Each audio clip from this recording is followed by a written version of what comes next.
क्या ग्रीनलैंड बिकाऊ है? सुनने में अजीब लगता है ना, लेकिन हाल ही में अमेरिका ने कुछ ऐसे ही इशारे दिए हैं और बस यहीं से दुनिया की सबसे बड़ी जियोपॉलिटिकल कहानियों में से एक की शुरुआत होती है। जरा ये सुनिए। पहले गोली मारो, बाद में सवाल पूछो। ये किसी फिल्म का डायलॉग नहीं है, ये डेनमार्क ने अपने ही नेटो पार्टनर अमेरिका को सीधी सीधी धमकी दी है। अब सवाल ये है कि आखिर ऐसी नौबत आई कैसे? एक दोस्त दूसरे दोस्त को ऐसी चेतावनी क्यों देगा? वजह सीधी है। अमेरिका बार बार इशारा कर रहा है कि उसे ग्रीनलैंड चाहिए, चाहे प्यार से या फिर जबरदस्ती। और बस यही है सारे टेंशन की जड़। और इसे कोई मजाक मत समझिए, ये कोई खोखली धमकी नहीं है। डेनमार्क बात कर रहा है अपने 1952 के एक मिलिट्री रूल की। ये कोल्ड वॉर के ज़माने की पॉलिसी है जो कहती है कि हमला हुआ तो हमारी सेना किसी से पूछे बिना तुरंत जवाब देगी।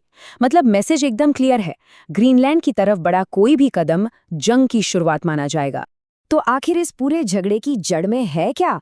वो है दुनिया का सबसे बड़ा प्राइज, ग्रीनलैंड।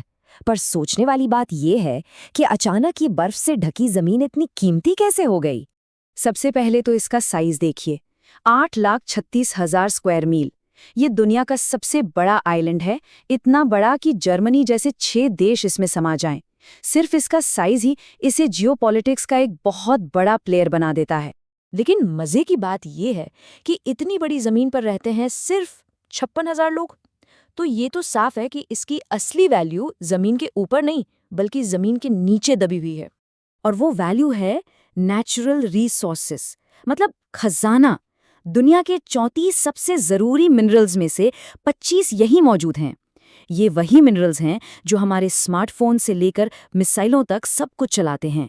और क्लाइमेट चेंज की वजह से जैसे जैसे बर्फ पिघल रही है, ये खजाना हाथ लगने वाला है। असली खेल तो यही है। देखिए, इस कहानी की जड़ें काफ़ी गहरी हैं।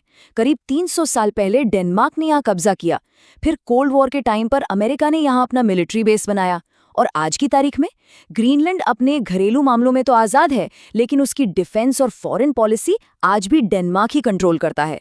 तो इस जियोपॉलिटिकल चेस बोर्ड पर 3 मेन प्लेयर्स हैं। चलिए समझते हैं कि कौन क्या चाहता है और किसकी क्या चाल है।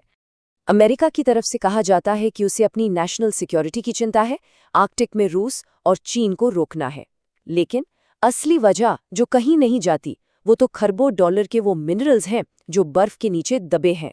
दूसरी तरफ है डेनमार्क। उसके लिए ये उसकी इज्जत और संप्रभुता का सवाल है। वो ग्रीनलैंड की रक्षा भी करता है, उसके बजट का आधा पैसा भी देता है, और उसे डर है कि अमेरिका इसे सिर्फ एक मिलिट्री बेस बनाकर रख देगा। डेनमार्क साफ कहता है, ग्रीनलैंड एक समाज है, कोई मिलिट्री का अड्डा नहीं। और इन दो बड़ी ताकतों के बीच में फंसे हैं ग्रीनलैंड के लोग। उनके लीडर्स का कहना एकदम साफ है, हम ना डेनिश हैं ना अमेरिकन, हम ग्रीनलैंडिक हैं। वो इस बड़े खेल में सिर्फ एक मोहरा बनने को तैयार नहीं है। लेकिन रुकिए, ये मामला अब सिर्फ जमीन के एक टुकड़े का नहीं रहा। ये तनाव दुनिया के सबसे पावरफुल मिलिट्री ग्रुप नेटो की नींव तक हिला सकता है। और यहीं पर एक ऐसा सवाल खड़ा होता है जिसके बारे में शायद किसी ने सोचा भी नहीं था। तब क्या होगा जब नेटो के मेंबर देश ही एक दूसरे को धमकी देने लगें? इसका जवाब नेटो के सबसे जरूरी नियम में छिपा है, आर्टिकल 5। ये आर्टिकल कहता है कि अगर किसी एक मेंबर देश पर हमला होता है तो वो सब पर हमला माना जाएगा। और अब आता है कहानी में सबसे बड़ा ट्विस्ट। जरा सोचिए, अगर अमेरिका ग्रीनलैंड पर कोई मिलिट्री एक्शन लेता है तो आर्टिकल 5 के हिसाब से नेटो के बाकी सभी मेंबर्स जैसे यूके, फ्रांस, जर्मनी को डेनमार्क को बचाना होगा। और किससे? अपने ही सबसे ताकतवर साथी अमेरिका से। ये एक ऐसी अजीब सिचुएशन होगी जो इस पूरे ग्रुप को अंदर से तोड़ सकती है। तो आज की तारीख में सिचुएशन क्या है? चलिए देखते हैं कि अभी क्या चल रहा है और इस नए आर्कटिक का फ्यूचर क्या हो सकता है। फिलहाल तो मामला एक तरह से फंसा हुआ है। ग्रीनलैंड को पूरी आज़ादी चाहिए, डेनमार्क अपनी ज़मीन छोड़ने को तैयार नहीं, अमेरिका पीछे हटने के मूड में बिल्कुल नहीं है, और बाकी का यूरोप बस टेंशन में देख रहा है कि ये कहानी आगे क्या मोड़ लेती है।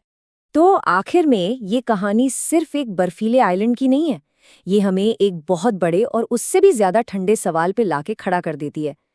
क्या आर्कटिक का ये पिघलता हुआ खजाना दुनिया की अगली बड़ी जंग की वजह बनने वाला है?